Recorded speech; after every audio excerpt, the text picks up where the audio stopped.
It was late afternoon at the Army recruiting station. The tired-eyed officer in charge leaned back in his swivel chair.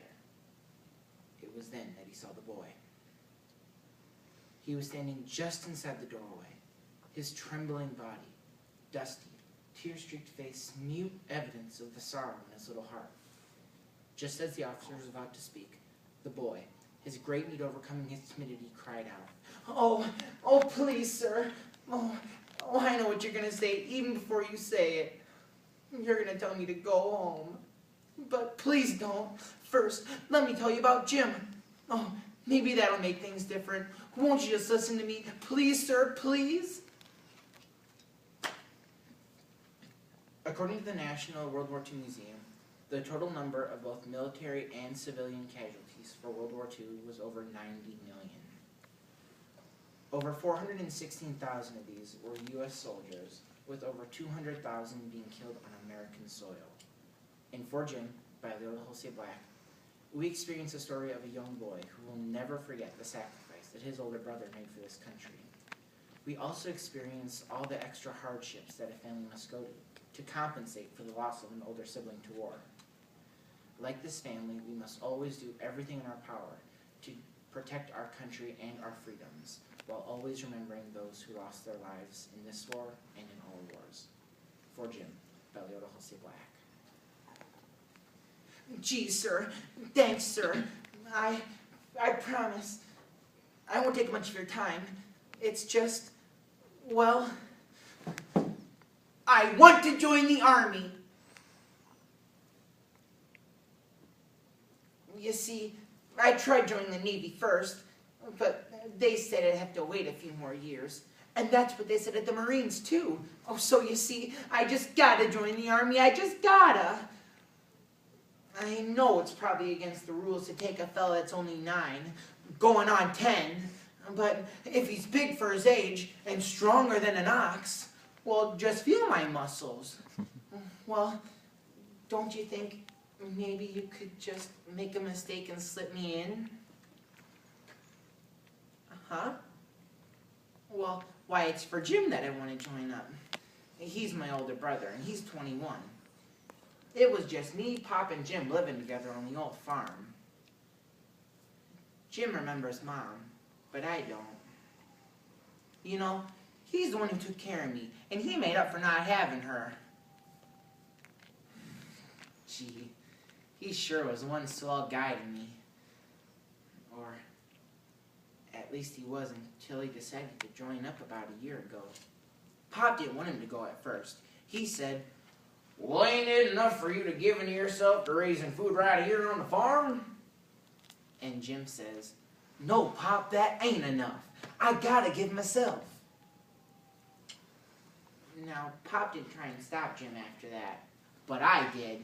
That night when he was milking old Star, I says, Jim, who's gonna take care of me if you goes away? Who's gonna fight my battles? I'm for changing your mind and making you stay right here at home. Well, Jim just kind of laughed and squirted a stream of milk at me. And then he goes, I am going away to fight one of your battles, Skeeter. And if you change my mind for me, I might not love you afterwards. That night when he was through choring, Jim took me down to the big rock by the old apple tree. And we ate apples, and he explained it all to me. He said that he had to go, and so did a lot of others, so that someday people all over the world would quit fighting and finally be happy again. Gee, it sure sounded swell when he put it like that. But then the next day he left. Pop and I walked as far as the end of the lane with him. I said something about being bad luck to see a sailor off to sea. But then he leaned down and squeezed me tight.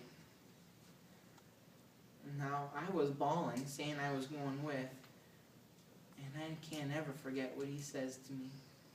He goes, now, little boys can't go to war. And I'm glad. Big boys go for the sake of little tacks like you. Now, be good and take care of Pop. And when I come home, we'll go fishing for crappies over at Willow Lake.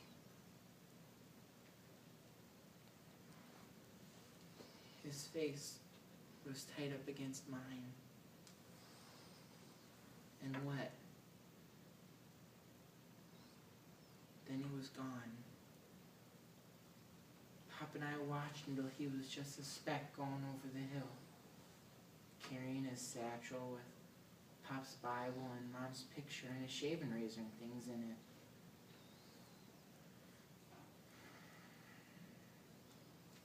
And then I just went running back to the big rock by the old apple tree, just plumb full of wanting Jim back.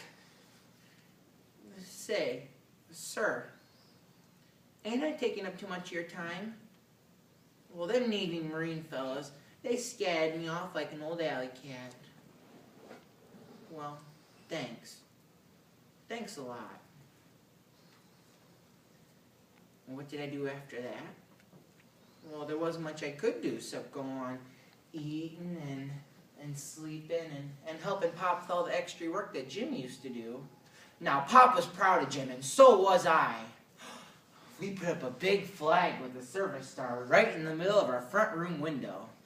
Well, we washed the window first so the flag would show up good. Nights we'd read Jim's letters. Boy, were they swell. All about boats and training and sights he'd seen and mountains he'd climb easy as apple pie. First, he'd write from one place and then another. And we'd read them all over and over again every night. Except the night before the war was declared.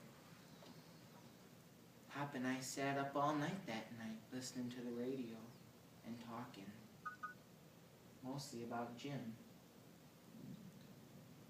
Now, we stopped hearing from Jim after that.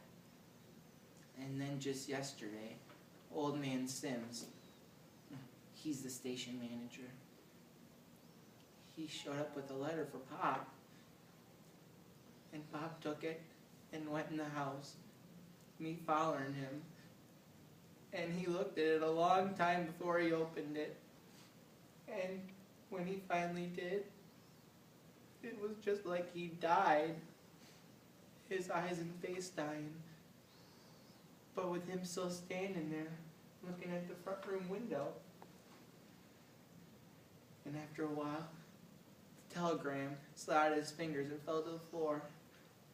And I went over and I picked it up. And I read it. And then I goes, Pop, I'm going to finish fighting that battle for him. Huh? Oh, no.